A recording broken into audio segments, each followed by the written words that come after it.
ప్రపంచానికి మళ్ళీ ఒక విశ్వగురు స్థానానికి రావాలని చెప్పే ఆరాటం పడుతున్నారు.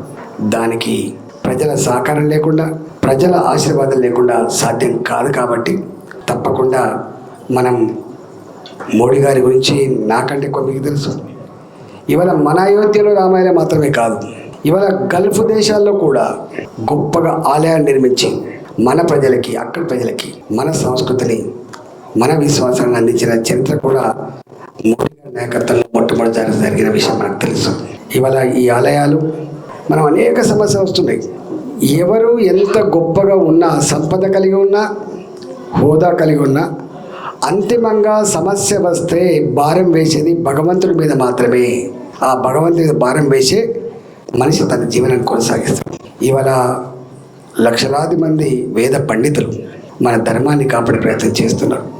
అందువలనే ప్రపంచంలో ఎన్ని ఒడిదుడుకులు వచ్చినప్పటికి కూడా, చివరికి మన కళ్ళ ముందు కరోనా లాంటిది వచ్చినప్పటికి కూడా చాలామంది భయపెట్టించారు. ఇది పేద దేశం, 140 కోట్ల దేశం, బస్తీలు, హైజీనిక్ లేని ప్రాంతాలు, ఆగమైపోద్దని చెప్పారు. కానీ ఆగం కాలే మనం.